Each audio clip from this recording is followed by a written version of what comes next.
Hello students, इसके पहले वाले वीडियो में आपको बताया था development of dicot embryo. Dicot embryo का डेवलपमेंट कैसे होता है। Today we will discuss about development of monocot embryo. आज हम मोनोकॉट के एम्ब्रियो का विकास कैसे होता है इस बारे में डिस्कस करेंगे। ये जाइगोट है, इसका ये माइक्रोपैराइड है, ये चलागैंड है।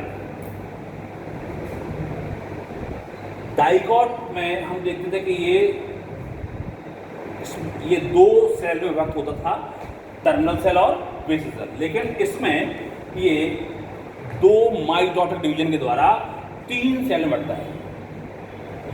सबसे ऊपर यानी जो चलागैंड की होती है उसे हम टर्मिनल सेल कहते हैं, और जो बीच में होती है उसे मिडिल सेल, और जो सबसे नीचे होती है उसको हम बेसल सेल कहते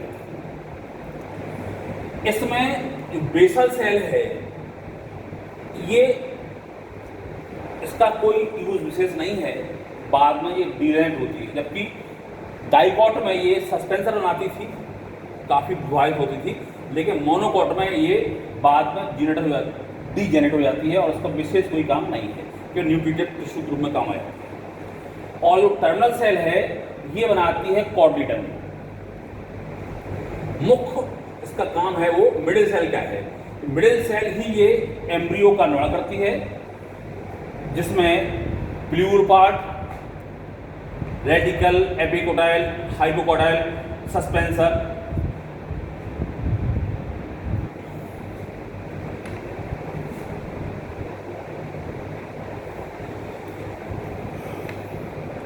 आदि ये सब मिडिल सेल से बनते हैं। तो यहाँ हमने तीन अलग अलग कलर से दिखाया है।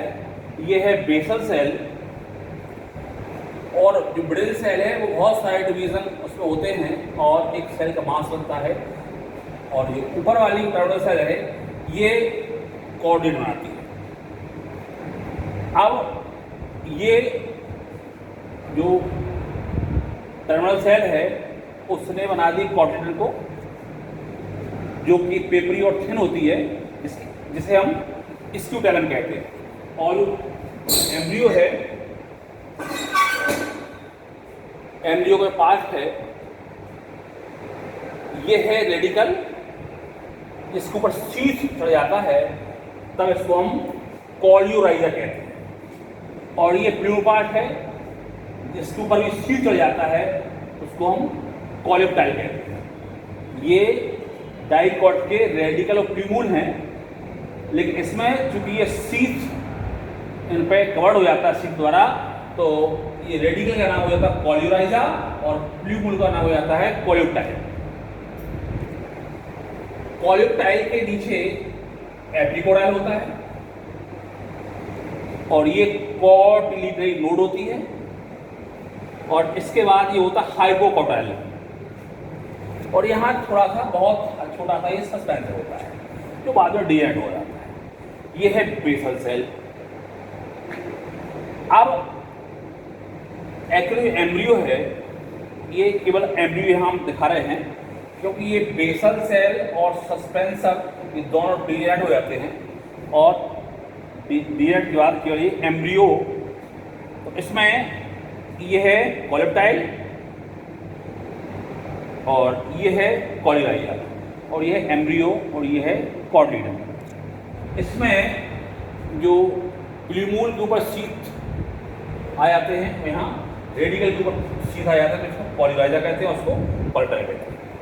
अब ये जो एम्ब्रियो है मोनोकॉट में किस तरह से प्लेस होता है, यहाँ हम एक डायग्राम के द्वारा बता रहे हैं।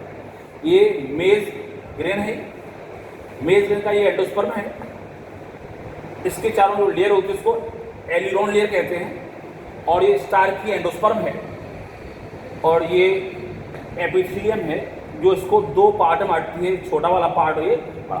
तो ये यहाँ इसका जो एम्ब्रियो है। अब ये बात, ये जो स्टार की एंडोस्पर्म है ये एक न्यूट्रिएंट मटेरियल है, और ये डीजेनरेट होकर के अपना इसको सप्लाई कर देता है, और जो बाद में एम्ब्रियो को सप्लाई कर देता है न्यूट्रिटिव मटेरियल। इस तरह से ये मोनोकॉट में डेवलपमेंट होता है एम्ब्रियो का।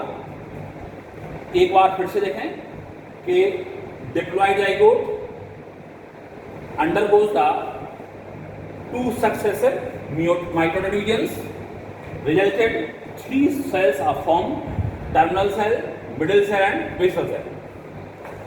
Terminal cells undergoes to form the cotyledon. Basal cell remain as it is, but middle cell is going to provide embryo, प्यूरोपार्ट, radicle, epicotyl, hypocotyl, suspension etcetera. यानी जितने भी भाग बनेंगे वो सब मिडिल सेल से बनेंगे। इससे सब बनेगा एपिकोटल, कोटिलिडन, और इससे सब सारे पार्ट जो बनेंगे वो मिडिल लेयर से बनेंगे। अब मिडिल लेयर में जो ये वाला पार्ट है, जो प्लूम पार्ट है, इसके ऊपर शीथ रहते हैं, तो इसको हम नया नाम पोलिप्टाइल कहते हैं। और उसके नीचे एपिकोटल होता है, और ये जोड़ने वाला पार्ट होता है, इसको कहते हैं हम कोटिलिडनरी नोड। और ये इसके ये वाला पार्ट हाइपोकोटल कहलाता है। ये थोड़ा सा जरा सा पार्ट सस्पेंसर का होता है, और नीचे वाले को कहते हैं कोल्यूराइजा। और ये बेसल सेल है जो रिमेन एज इट इज, इसमें कोई चेंज नहीं होता। बाद में ये बेसल सेल और सस्पेंसर डीजेनरेट हो जाते हैं, और केवल ये एम्ब्रियो पार्ट यहाँ शो कर रहे हैं। ये एम्ब्रियो है, ये कोलेप्टाइल है, ये कोल्यूराइजा है, और ये कोटिलिडन है। अब ये एम्ब्रियो मोनोकॉट में प्लेस कैसे होता है, इसके लिए हमने एक मेज का मेजरमेंट लिया है, इसमें दिखाया है। इसमें जो एपिथेलियम द्वारा ये दो पार्ट होते हैं, एक बड़ा वाला पार्ट, एक छोटा वाला पार्ट। इसमें ये रहता है एम्ब्रियो पार्ट, ठीक। और इसके जो चारों तरफ लेयर होती है उसको एलिनोन लेयर कहते हैं। ये स्टार्च की एंडोस्पर्म होता है, जो बाद में इसको अपना फूड मेडिसिन सप्लाई करता है, किसको, कोटिलिडन को। कोटिलिडन जो है अब जो मटेरियल देता है एम्ब्रियो को। इस तरह डेवलप एम्ब्रियो के उपयोग में ये आया है। This is all about the development of monocot embryo. Thanks.